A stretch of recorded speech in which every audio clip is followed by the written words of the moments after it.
Roger, straight ahead. Roger, Bravo, leader. Roger, Bravo, leader. I think Star Wars has a far greater sense of myth and legend about it. It taps into some of our longest-standing stories, whereas Star Trek's just wagon train in space.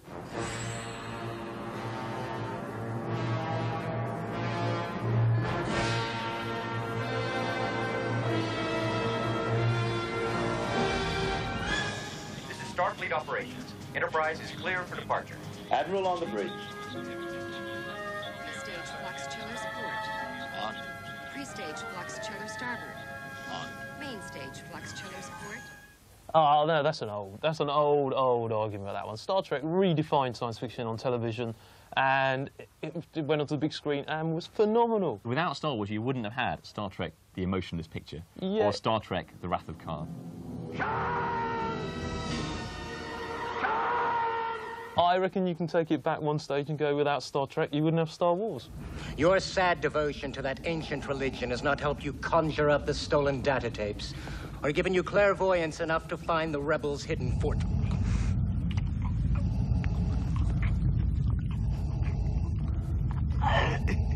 I find your lack of faith disturbing. There's no one in Star Wars, no human character in Star Wars that has got anything on Kirk. As like... Han Solo? No. Han Solo versus Captain Kirk. I'd pay to watch that fight. I reckon if you went out on the street now and asked 10 people, no, say 100 people, name a science fiction character, more people would say Captain Kirk than they would Han Solo. Han Solo, R2-D2 and C-3PO, those guys are legends on their own. Oh, but Kirk was a legend before that, and it's just... Oh, and Spock. I mean, Spock is just one of the icons of our time, not just science fiction. Everybody knows Spock.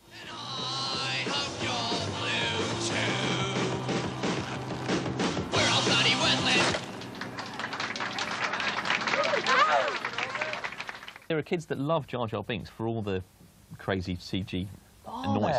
No, I actually don't get this one. This is what Lucas said. He was like going, the toy sales prove it. Missa called Jar Jar Binks. Missa, your humble servant. I never saw a kid on the street with a Jar Jar doll. I honestly, because it never sort of like, oh, I want my Jar Jar. Oh. It was like, no, they still wanted their fluffy R2-D2s. Stay down.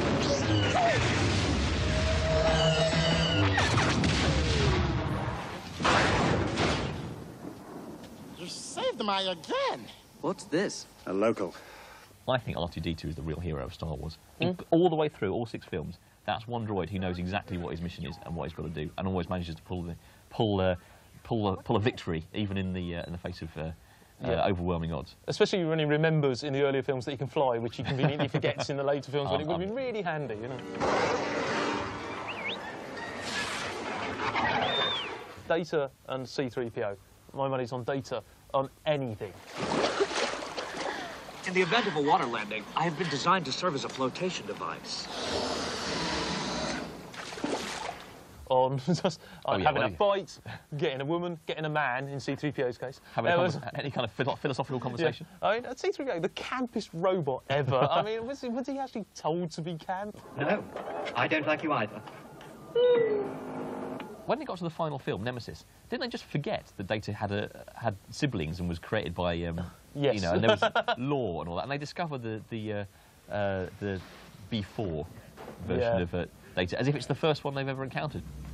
You could say I have a magnetic personality. Humor! I love it! The lightsabers were a great invention. I mean, the phasers are just guns that fire lasers.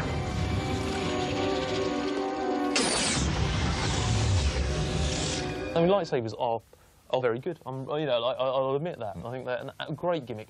The idea of having different colours for each one, brilliant. You're under arrest, Chancellor. Are you threatening me, Master Jedi? The Senate will decide your fate. I am the Senate. Not yet.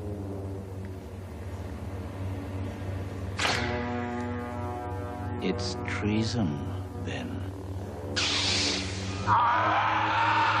It does show the Jedi up to be the awesome power that they are. In the first films, absolutely, though I love Alec Guinness, they are granddads fighting with sticks, aren't they? Whereas in the prequel trilogy, you finally see the Jedi being rock hard.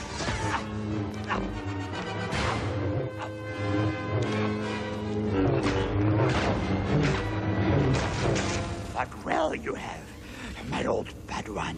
I reckon the Millennium Falcon can outrun the Enterprise. This bucket of bolts is never going to get us past that blockade. Babe's got a few surprises left in her, sweetheart.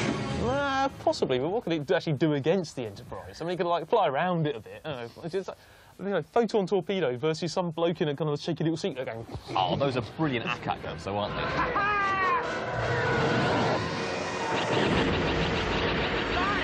I got him!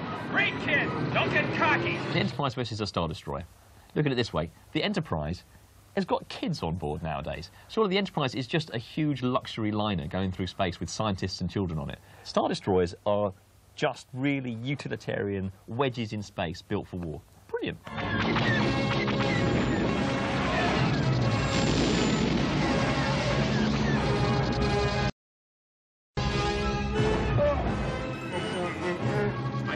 I saw him. So what? Star Destroyers, two of them coming right at us. Have you seen the capabilities that ship's got?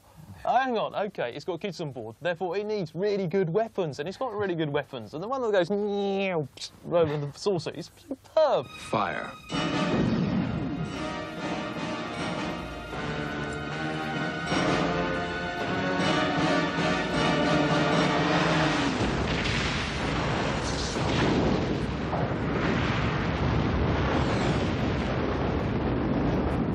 The Enterprise has always been a great battleship. I mean, it's gone into battle against the Borg. But the next generation version of the Enterprise looks like it was fitted out by IKEA. Computer, mid-21st century civilian clothing. Number one, you have the bridge. Every time there's a bar in the Star Wars universe, it looks quite fun. It looks quite Blade Runner in the Attack of the Clones when they go into the in the bar on Coruscant. And then, of course, you've got the cantina, the famous cantina on Tatooine.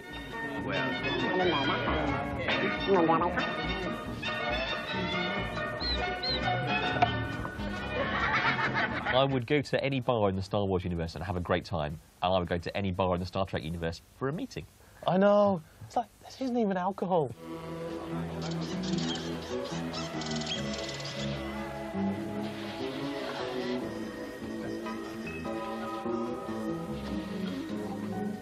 There are bound to be places hidden away in the Star Trek universe where you can go for a good time.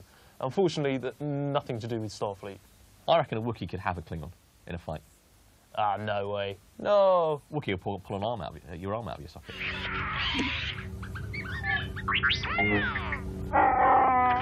You made a fair move. Screaming about it can't help you. Let him have it. It's not wise to upset a Wookiee. But, sir, nobody worries about upsetting a droid. It's because a droid don't pull people's arms out of their sockets when they lose. Wookiees are known to do that. I think a Klingon, any Klingon could take Chewie. Worf, you know, Snurdy's edges softened out a bit, but maybe.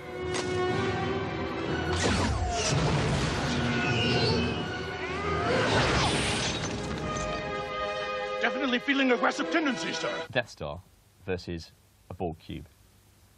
Well, now, you know, if you're just saying a cube, any kind of... I mean, remember, the Borg can make any shape they want.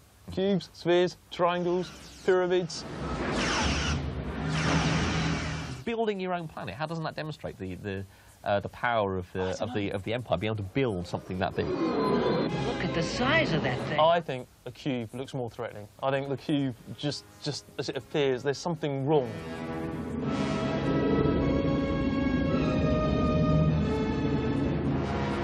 And there is one thing I'll give you, actually, about the Death Star. It does have a rubbish weakness built in that they haven't actually bothered to defend properly. The toilet overflow, or whatever it was. You know?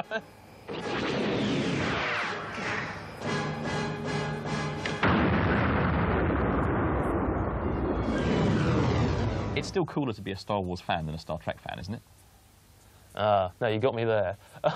You're probably right there. I think the great general unwashed public who don't know into science fiction will probably sort of say that a Star Wars fan is more socially acceptable than a Star Trek fan. Completely unfair. I mean, you know, it's not Star Trek fans. It's just, I think it's just because there's more of them, so you're bound to get more weirdos in the Star Trek fans. That's why. That's my excuse.